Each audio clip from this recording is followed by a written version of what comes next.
Napenda kumkaribisha kila ambaye anatusikiliza katika kipindi hiki cha leo. Kumbuka kipindi hiki ni cha afya ambacho kinakujia siku na wakati kama huu. Kama kawaida, kipindi hiki ni mahususi kukuletea wewe mafundisho mbalimbali yanayohusu matumizi ya mimea, lakini pia magonjwa mbalimbali na kanuni mbalimbali za afya.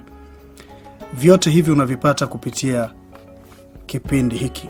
Kumbuka mimi ninayezungumza naitwa Dr. James kutoka Praise Clinic.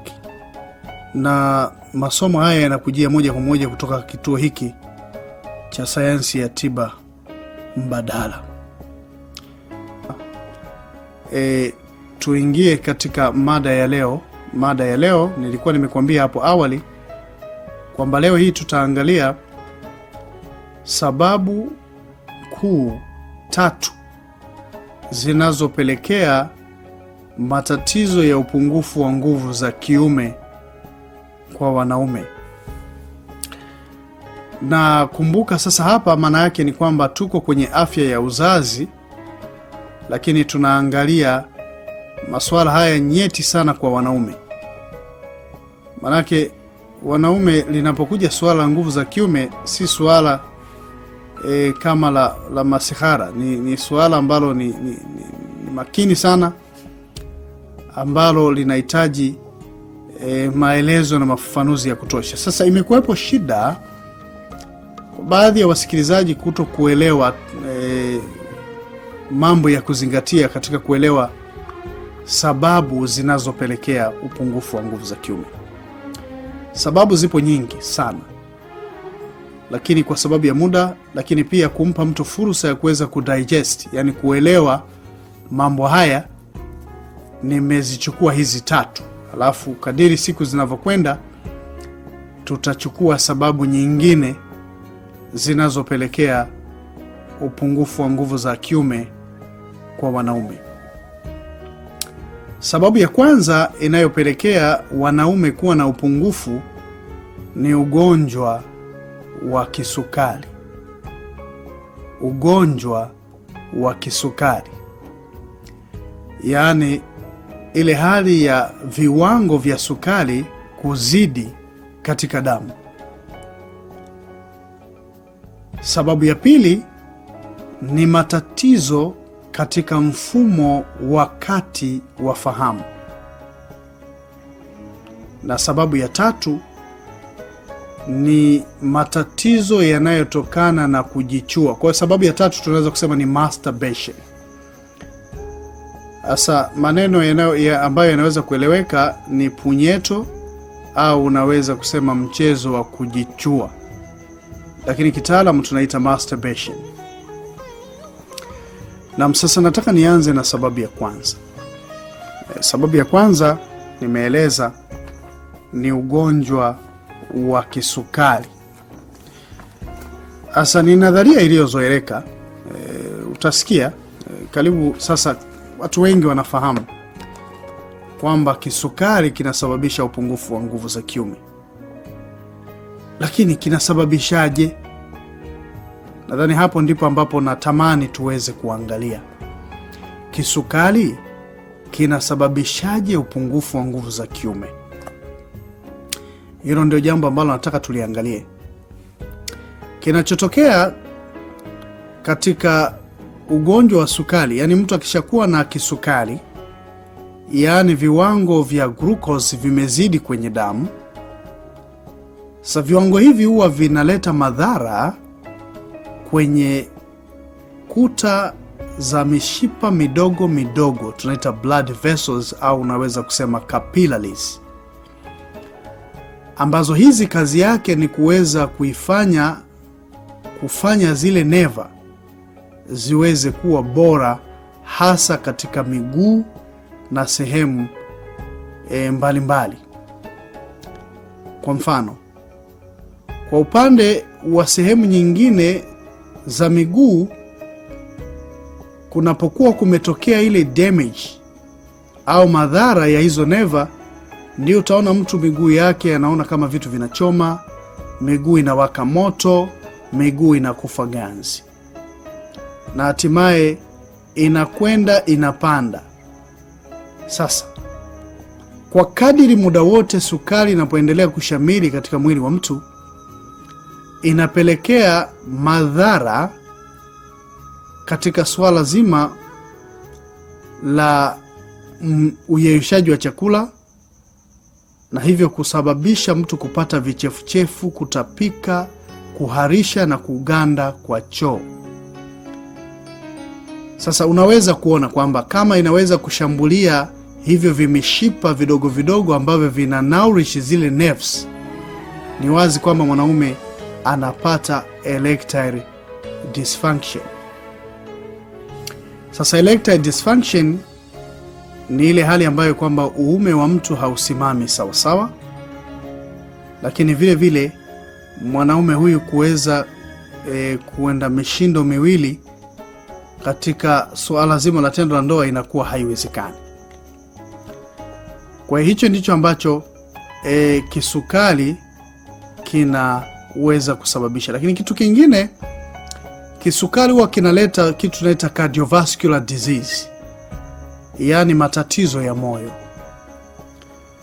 Kwa sababu mtu mwenye kisukari, kwa kadiri muda wote sukari inapokuwa haijatafutiwa muafaka, mtu atapata matatizo ya moyo, tunaita cardiovascular problems, kama vile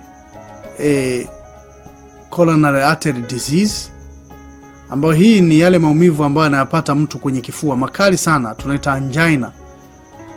Sasa wale wanaojua mambo haya wanafahamu kwamba kuna stable angina pectoris na kuna unstable angina pectoris.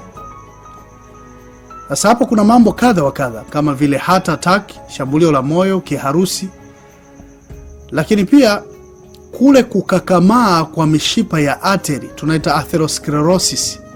Hii ndio inayopelekea upungufu wa nguvu za kiume kwa wanaume, na ndio maana kuna kushabihiana kwa ugonjwa wa kisukari na matatizo ya moyo.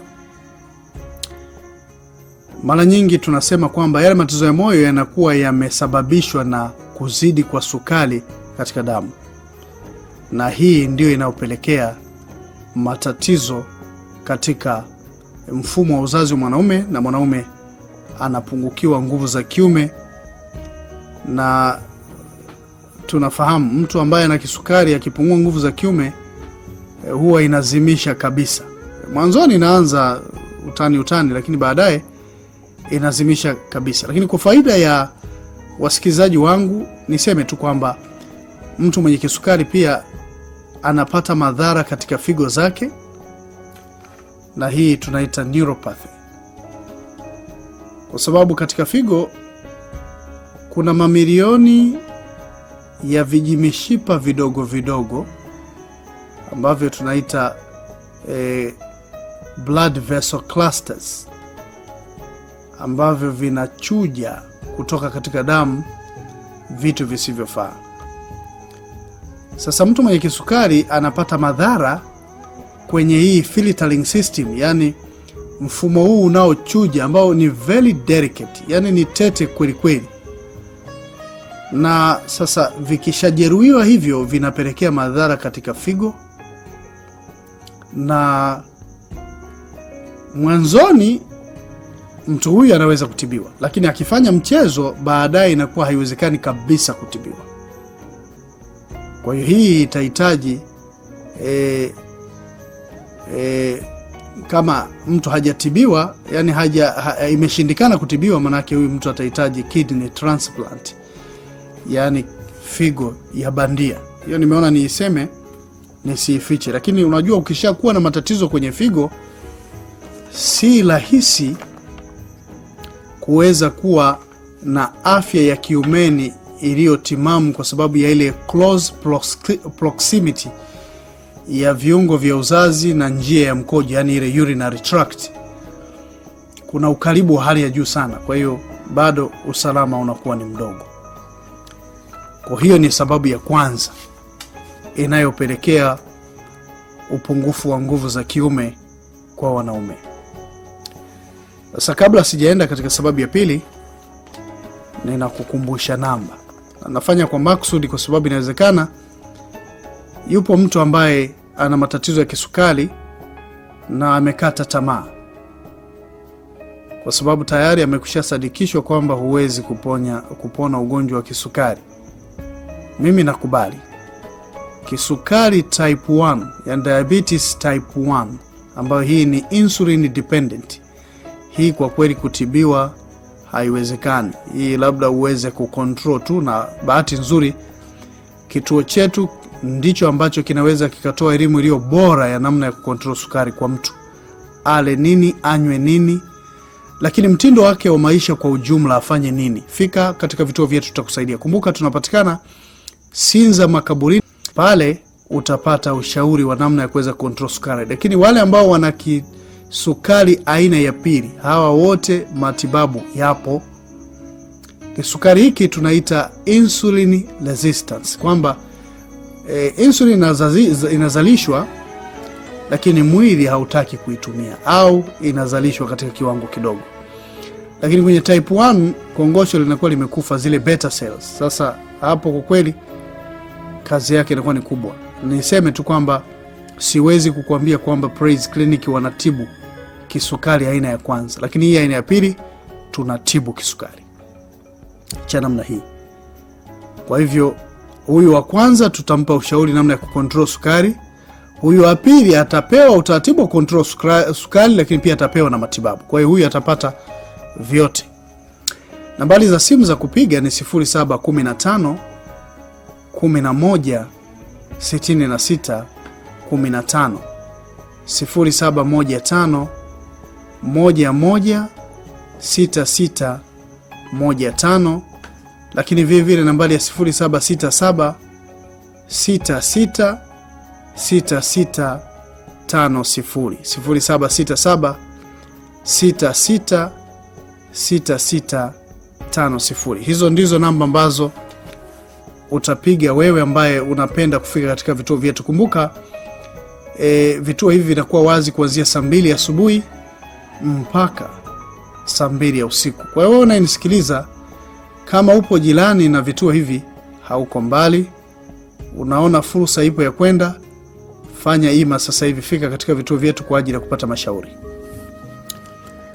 Lakini wakati huu, baada ya kukutajia nambari hizo, nitakwenda katika sababu ya pili inayopelekea matatizo ya upungufu wa nguvu za kiume kwa wanaume.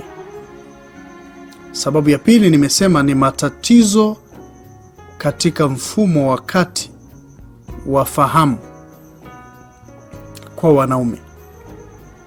Hasa wengi ukisema mfumo wa kati wa fahamu wanaweza wasielewe.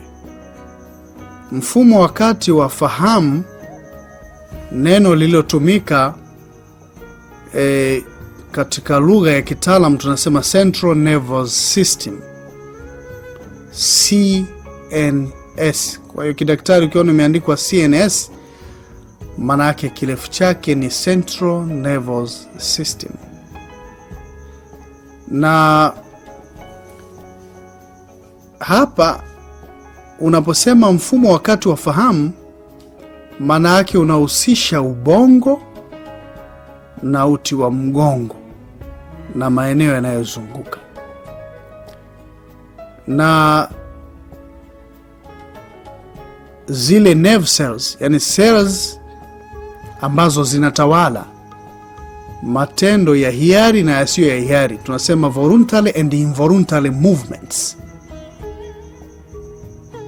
ambao tunaita peripheral nervous system, au unaweza kusema PNS.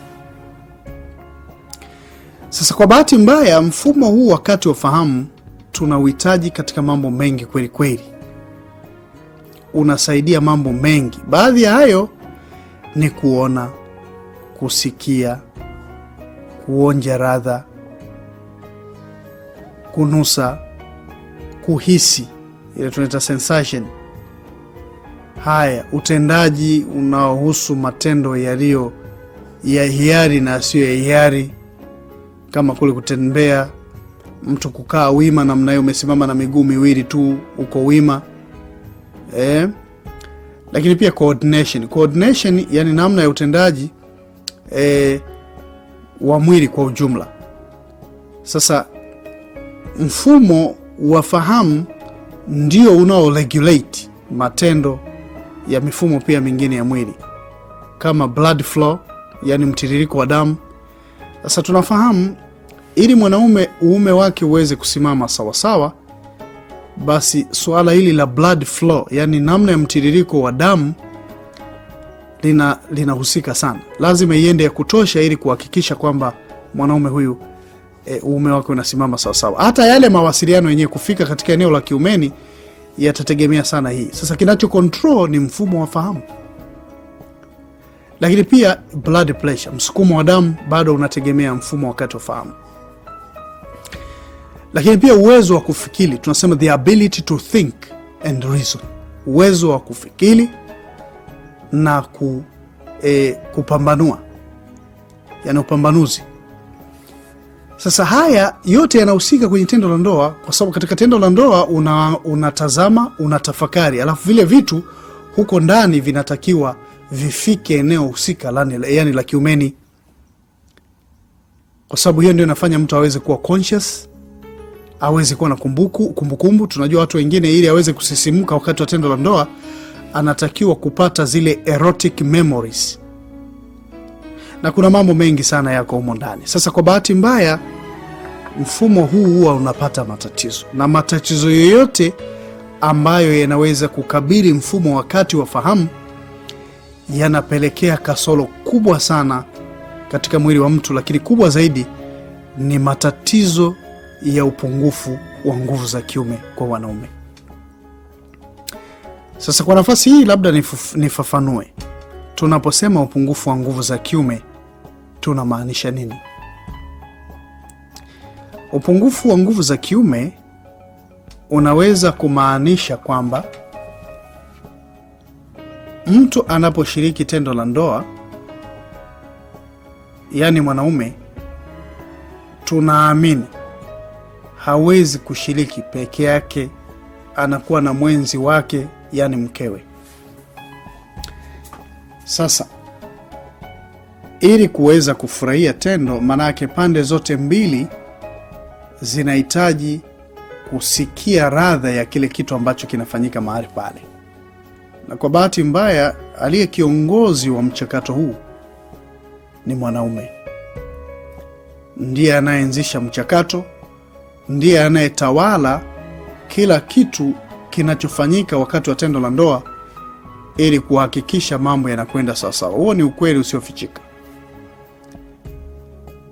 Lakini vile vile wakati wa kushiriki tendo la ndoa tunasema hivi kwamba lazima pande zote mbili ziweze kuridhika. Mwanamke aridhike, mwanaume aridhike. Ukiridhika wewe peke yako mwanaume, manake umefanya nusu. Kwa bahati mbaya, kama mwanamke anakuwa haridhiki wakati wa kushiriki tendo la ndoa, manake wewe mwanaume ndiye unayemweka katika majaribu makubwa mama huyu, na anaweza kujaribiwa kuruka ukuta.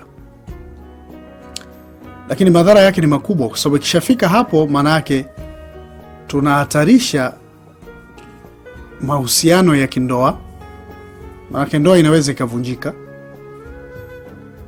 Sasa kwa nini nayasema haya? Nayasema haya kwa sababu gani? Wako wanaume ambao nadhani kwamba madamu karidhika yeye, basi hakuna haja tena ya kuendelea, kwamba mwenzake ameridhika ama hakuridhika, yeye anakuwa hana habari. Lakini ilivyo mambo hayako hivyo. Naweka huu msingi ili baadaye nikianza kueleza nini maana ya upungufu wa nguvu za kiume mtu aweze kuelewa. Kwa sababu baadhi ya watu wanasema mbona mimi nashiriki tu afu najisikia vizuri tu. Vijana wanasema mimi najisikia fresh tu. Asa fresh kuna responsibility, kuna wajibu ambao uko katika kushiriki tendo la ndoa, na ndio ninaojaribu kuweka sawa sawa. Kwa hiyo ni sharti kwamba pande zote mbili lazima ziweze kuridhika, kwa sababu hata katika vitabu vitakatifu utaona jambo hili liko wazi. Biblia ndio kitabu ambacho ninasoma. Ukisoma katika kitabu cha Wakorintho wa kwanza sura ile ya 7, sitakwenda katika vile vipengele kwa sababu ya muda, lakini wewe nenda kasome pale, utaona Mwenyezi Mungu anasema msinyimane. Kwa hilo la kwanza ni sharti kwamba ni kitu ambacho huna mamlaka dhidi ya mwenzako. Maana anasema mwanaume hana mamlaka juu ya mwili wake, mwanamke hana mamlaka juu ya mwili wake isipokuwa mumewe. Ndipo anasema msinyimane. Kwa hiyo huwezi kusema kwamba eti madamu umeridhika wewe, mwenzako hakuridhika, basi mambo yako sawa sawa. Hayawezi kuwa sawa sawa. Hapo ni tatizo tayari, kwa sababu huyu yeye mwanamke, wewe ndio mumewe, na hana mtu mwingine yeyote ambaye anaweza kuridhisha matamanio ya mwili wake. Kwa hiyo unao wajibu wa wewe mwanaume kuufanya kwa mkeo. Sasa kwa bahati mbaya, kama una upungufu wa nguvu za kiume, unaweza usitimize huu wajibu sawa sawa, na iko wazi kwamba kama ikiendelea hivyo, manake kutatokea madhara makubwa ndani ya nyumba. Utakuwa na masuala kutokuaminiana. Lakini kwa mwanaume inakupunguzia ile heshima ambayo unayo katika ndoa, lakini pia mamlaka yako yanatikiswa. Sasa ndio maana ni vizuri kuelewa mambo haya. Lakini kama ukigundua kwamba unayo matatizo haya, basi fika mara moja katika vituo vya afya kwa ajili ya vipimo na matibabu. Na hapa tunapendekeza Praise Clinic, ambacho ndio kituo cha sayansi ya tiba mbadala kinachoweza kukusaidia matatizo hayo. Lakini hii itategemea hiari yako. Kama unaona kufanya vema hivyo, basi tunakukaribisha. Sasa upungufu wa nguvu za kiume ni nini? Kwa mfano, kama unashiriki tendo na mwenzako, pengine ili yeye aridhike inabidi uende pale hata dakika 10. Wewe ndani ya dakika 1 tu umemaliza mambo. Sawa, utaisikia ile raha ya tendo. Lakini huyu mwenzako umemwacha hewani. Sasa hili ni tatizo. Tatizo hili tunaita premature ejaculation. Tunasema ni sehemu ya upungufu wa nguvu za kiume, kwa sababu tatizo hili linakuwepo kwa sababu kuna kasoro katika mfumo wa uzazi wa mwanaume. Ndio maana lipo. Kama kusingekuwa na kasoro, lisingekuwepo. Kwa hiyo hilo ni la kuzingatia. Hilo ni la kuzingatia. Lakini la pili ni namna uume unavyosimama. Kama hausimami sawa sawa, ni wazi kwamba mwenzako atachelewa sana kufika kileleni. Kwa hiyo matokeo yake unaweza kumaliza wewe mapema. Lakini vile vile kama unakwenda mshindo mmoja tu, huwezi kurudia mshindo mwingine, hilo pia ni tatizo. Kwa sababu inawezekana wewe umemaliza, lakini mwenzako alitaka muende na raundi ya pili ya ngapi hivi, ili na yeye aweze kuona kwamba kweli sasa mambo katika ndoa yake yanakwenda sawa sawa. Lakini kwa sababu ya matatizo ya kiafya katika eneo hili, umeshindwa kuperform. Vijana wanasema umeshindwa kukidhi mahitaji ya mkeo katika zoezi hili. Sasa usiingie katika matatizo bila sababu. Ukigundua kwamba wewe ni mojawapo hao, basi huna budi kufika katika vituo vya afya kwa ajili ya vipimo na matibabu, na tatizo lako litakwisha. Ninatambua kwamba baadhi wamekata tamaa. Wamekata tamaa, maana amezunguka sana, ameenda kituo hiki, akaenda pale, ameenda duka hili, mambo bado yamelala. Sasa mimi ninachoweza kusema ni kwamba inawezekana hao watu wamejitahidi kwa kadri ya uwezo walionao, lakini uwezo wao haukufika hapo kwenye tatizo lako. Kwa sasa badala ya kukata tamaa, badilisha kituo, nenda kituo kingine, utapata msaada. Lakini kwa bahati mbaya wako wengine, yeye madamu ameridhika, yeye hana habari. Wengine anafahamu kuwa ana tatizo la nguvu za kiume, lakini haoni kama ni kitu cha kufuatilia. Anaona tu kwamba sawa tu, akae tu hivyo. Wako wale ambao yeye anafahamu ana upungufu wa nguvu za kiume, lakini anafikiri kwamba akiridhika tu yeye inatosha.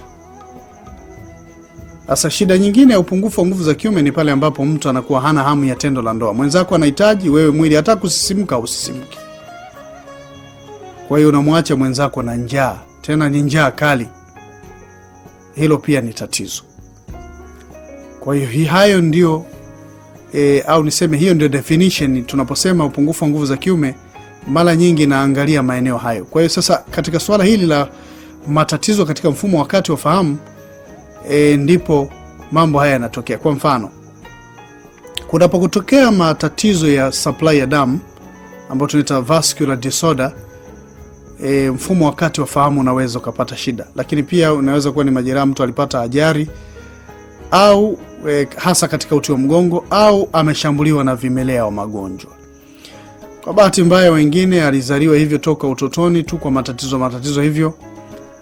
Lakini wengine ni matatizo tu ya tunasema kwamba afya ya kiakili, tunaita mental health problems, kama vile mashaka, mtu anakuwa na mtu wa mwoga tu, mtu wa fadhaa, stress haya, hiyo pia inaweza ikachangia.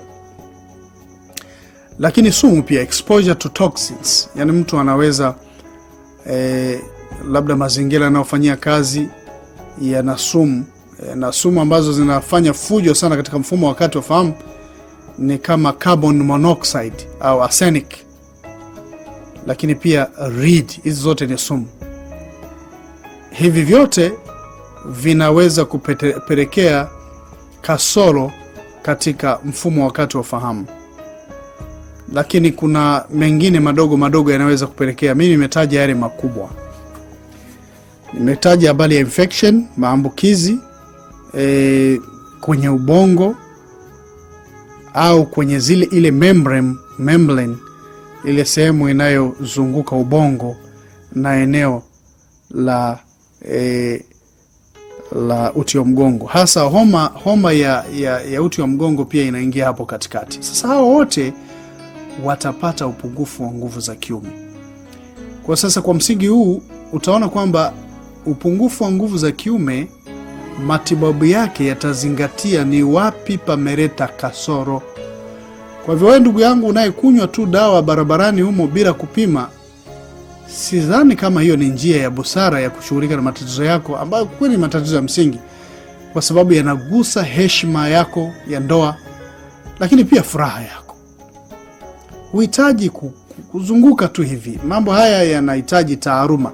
Sasa kwa mfano, hata kama ni mfumo wakati wa fahamu, labda daktari amejua, lakini bado lazima iangaliwe ni kwenye eneo lipi hapa kwenye mfumo wakati wa fahamu. Sasa mambo haya yote yanahitaji vipimo na matibabu. Ukifika katika vituo vyetu utapata vipimo, utapata matibabu. Lakini kumbuka, wewe unayekuja katika vituo vyetu, kunayo gharama ya kiingilio, lakini pia gharama ya vipimo ambayo utaipata kupitia nambari hizo za simu. Piga simu utaambiwa. Kwa hiyo mfumo wakati wa fahamu ni sababu ya pili katika zile sababu tatu ambazo nimeona nizitambulishe kwako, zinazopelekea matatizo ya upungufu wa nguvu za kiume. Kabla hatujaendelea na kipengele kinachofuata ambacho hiki kinahusika na matatizo yanayotokana na kujichua, nataka nikukumbushe nambari za simu, msikilizaji wangu, alafu baadaye nitakwambia sasa punyeto na yenyewe inaathiri vipi mfumo wako wa uzazi na kukupelekea kupata upungufu wa nguvu za kiume. Nambari za simu kwa wewe msikilizaji unayenisikiliza ni pamoja na ile ya 0715 11 66 15, 0715 11 66 15. Lakini kunayo nambari ya Vodacom pia ya 0767 66 66 650, yaani 0767 66 66 50. Hizo ndizo namba ambazo utapiga. Kumbuka namba hizi unatakiwa kupiga tu, usibipu ndugu yangu, wala usiseme tafadhali nipigie, kwa sababu hizi namba za ofisi. Hakuna mtu yeyote anaweza kukupigia ukisema tafadhali nipigie. Tunapatikana Sinza Makaburini, karibu na soko. Fika mahali hapo, tutakusaidia. Muda wa kazi kuanzia saa 2 asubuhi mpaka saa 2 ya usiku.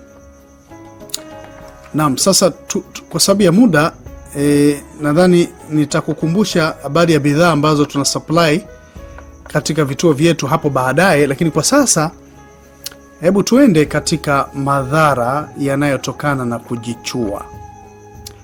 Inakuwa kuaje? Sasa hapa tunazungumza juu ya punyeto. Sasa punyeto ni nini? Kwa sababu baadhi ya watu wanaweza wasielewe. Masturbation ni nini?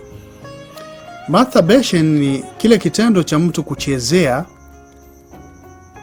kiungo chake cha uzazi. Kwa wanaume ni uume, kwa wanawake ni uke. Kuchezea kwa namna ya kuridhisha matamanio, kama kwamba yupo na mwanaume au kama kwamba yupo na mwanamke, lakini pale yuko peke yake tu, akitumia mkono wake kugusa zile sehemu zenye kusisimua katika viungo hivi vya uzazi, na hivyo mtu kufika kileleni. Watu wengi wamewahi kuipitia hii huko ujanani, wengine katika mashule ya boarding, lakini kwa bahati mbaya wengine waliathirika kiasi kwamba hawezi kuacha. Yaani wamekisha kuwa addict, wamekuwa walevi, wamekuwa addicted na mchezo huu wa kujichua, mpaka ukubwani kaoa mwanamke mzuri, lakini bado akiingia bafuni lazima aweze kupractice mchezo huu wa kujichua. Sasa mchezo huu unayo madhara makubwa. Kwanza, kwa sababu sio namna ya asili ya kuweza kuridhisha matamanio. Kwa sababu gani? Unatumia mkono ambao ngozi yake pamoja na nguvu inayotumika ni tofauti kabisa na viungo vya uzazi ambavyo Mungu aliviumba maalum kwa kazi hiyo. Kwa wakati wa kujichua, mishipa pamoja na musuli katika uume zinalegea kweli kweli. Wakati kwa upande wa wanawake inatengeneza usugu kiasi kwamba itafika mwanamke anakuwa hana hisia kabisa. Hamu ya tendo la ndoa inakwisha kabisa. Sasa kule kupiga punyeto mara kwa mara kunapelekea musuli zile kulegea, lakini baadhi ya vimishipa ambavyo vinaleta damu kuweza kupata msukosuko vinapata damage. Lakini pia kunayo mambo kadhaa ambayo yanafanyika ambayo nitakueleza kitaalam zaidi. Asa mtu akifanya hivyo na hivyo hizo sehemu ambazo nimekueleza zimepata msukosuko, ndipo sasa anaweza kupata matatizo mawili makubwa ya kiumeni. Kwanza, uume wake sasa utakuwa hausimami sawa sawa, yani unakuwa soft and weak. Kwa sababu tu ya kujichua, uume unakuwa dhaifu.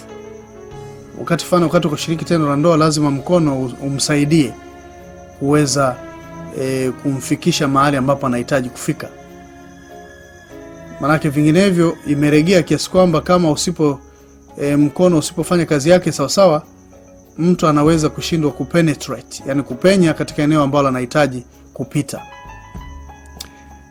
Lakini shida nyingine ni premature ejaculation, yani kuwahi kufika kileleni, kwa sababu unapoteza serotonin. Hii homoni muhimu sana, kemikali muhimu sana hii inayotokana na amino acid, unapoteza nyingi sana kiasi kwamba wewe inakuwa sasa unakuwa yani unahisia kali sana kiasi kwamba yani hata kama ukichelewa wakati wa maandalizi unaweza kumaliza shughuli kabla hata kazi yenyewe haijaanza. Yani maana yake ukigusa tu umemaliza. Kwa unamwacha mkeo yuko hewani. Nilifafanua vizuri juu ya kipengele hiki.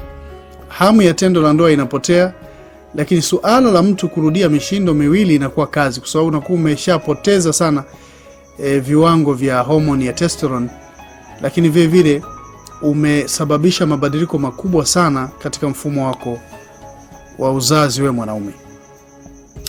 Sasa kinachotokea ni hiki, na nataka nieleweke vizuri.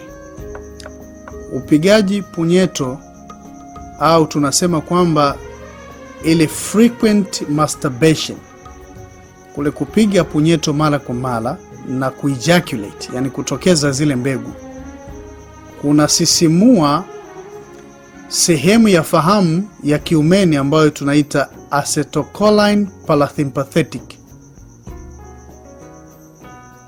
Na sasa kule kusisimua mara kwa mara kunapelekea uzalishaji mkubwa wa homoni maalum ambazo tunaita sex hormones, lakini vile vile neurotransmitters ambazo hizo ni kama vile acetylcholine, dopamine na serotonin, ambayo nilikuwa nimekuambia kwamba hii ikipungua tena, ndugu yangu, utakuwa wewe kuwahi kileleni ni jambo la kawaida hata kama utaki.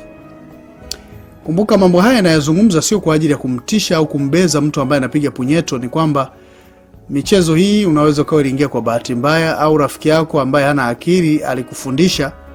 Kwa hapa sizungumzi kwa kumlaumu mtu au kufanya yeye dinduni, hapana. Ninajaribu kueleza kwamba mambo haya yanatibika. Kwa sizungumzi haya kwa ajili ya kumtisha mtu. Unachoweza kufanya tu ni ule uamuzi wa busara kufika katika vituo vya Praise Clinic, tutakusaidia. Naam. Sasa uzalishaji mkubwa wa hizi hormones ambazo nimekwisha kuzitaja unaweza kusababisha ubongo pamoja na tezi tunaita adrenal glands kufanya kazi kubwa ambayo ni ya dopamine, norepinephrine, epinephrine, ambayo sasa hii inafanya ubongo pamoja na utendaji wa mwili uwe extremely sympathetic. Yani mtu anakuwa anataka tu kufanya hiyo. Ndio wale ambao baadaye anakuwa addicted, kwamba hawezi tena kuishi bila kufanya punyeto. Kwa maneno mengine, kunakuwa na badiliko kubwa sana katika mfumo wa kikemikali wa mwili kwa mtu anayepiga punyeto mara kwa mara, na hivyo mabadiliko haya ndio yanapelekea yeye kupoteza uwezo wa nguvu za kiume ambao alikuwa nao hapo mwanzo. Sasa kwa bahati mbaya, punyeto unaweza ukao ulifanya ukiwa kijana, lakini madhara yake yatakupata tu, kwa sababu wakati ule ulifanya ulikuwa na nguvu. Lakini sasa ndugu yangu, kadiri miaka inavyokwenda nguvu zinapungua. Kwa yale madhara uliyofanya wakati ule yatakuja tu na lazima yatakuandama na kukusumbua.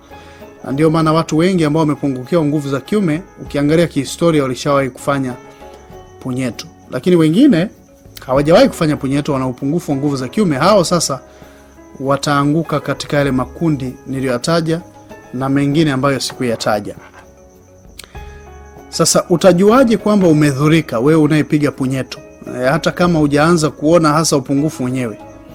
Kwanza ni ile hali ya kujisikia uchovu muda wote, hata kama umefanya kazi au hukufanya kazi. Maumivu ya kiuno, nywele kuwa nyepesi na kuanza kunyonyoka, macho kuto kuona sawa sawa, kitaalamu tunaita eye floaters, au unaweza kusema fuzzy vision. Yani unaangalia vitu kwa uhafifu sana. Maumivu kwenye kinena, lakini pia maumivu kwenye korodani. Hizo ndio dalili nyingine za madhara ya mtu ambaye amepiga punyeto muda mrefu. Lakini pia maumivu kwenye eneo lote hili la nyonga. Lakini kunalo nyingine kubwa zaidi. Katika madhara hili sasa naweza kusema kubwa kwa sababu huwa linapelekea ugumba. Kitendo cha mtu mbegu kuvuja bila utaratibu. Hasa mbegu zikianza kuvuja bila utaratibu namna hii, maana yake unaweza kuwa mgumba. Kwa sababu kupiga punyeto kunalegeza neva ambayo ina control ile vali inayozuia mbegu zisitoke bila utaratibu. Neva hii tunaita parasympathetic nerve. Ikiregea hiyo, basi mbegu zinatoka tu. Umekaa zinatoka, unajisaidia haja ndogo zinatoka, unajisaidia haja kubwa zinatoka. Lakini vitu vyote hivi vinayo matibabu unapofika Praise Clinic. Kama utapenda kufanya hivyo, karibu.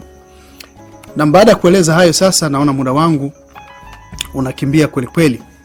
Pengine nitumie fursa hii kukukumbusha nambari za simu ambazo utazitumia wewe unayetaka kujua mambo ya Praise Clinic. Nambari ya kwanza ni ya Tigo 0715 11 6615, 0715 11 66 15. Lakini vile vile nambari ya 0767 66 66 50, 0767 66 66 50. Kwa wale ambao wanataka bidhaa kwa mfano kinywaji hiki Veno Plus ambacho kina faida nyingi kwa sababu kimesheheni madini na vitamini nyingi, utakipata Praise Clinic. Ukitaka kufahamu bei basi utapiga nambari ya 0713 78 58 22, 0713 78 58 22. Kumbuka tunazo sabuni, tuna mafuta ya nywele, mafuta ya ngozi, scrub pamoja na glycerin. Vyote hivi utavipata Praise Clinic kwa bei ambayo ni nzuri kwa kulingana na faida zake. Naam, baada ya kusema hayo nijumuishe tu kwa kusema kwamba tulikuwa na mada, tumeangalia sababu kuu 3 zinazopelekea upungufu wa nguvu za kiume kwa wanaume, kama vile matatizo ya kisukari, matatizo katika mfumo wa kati wa fahamu, lakini pia matatizo yanayotokana na kujichua, yani punyeto.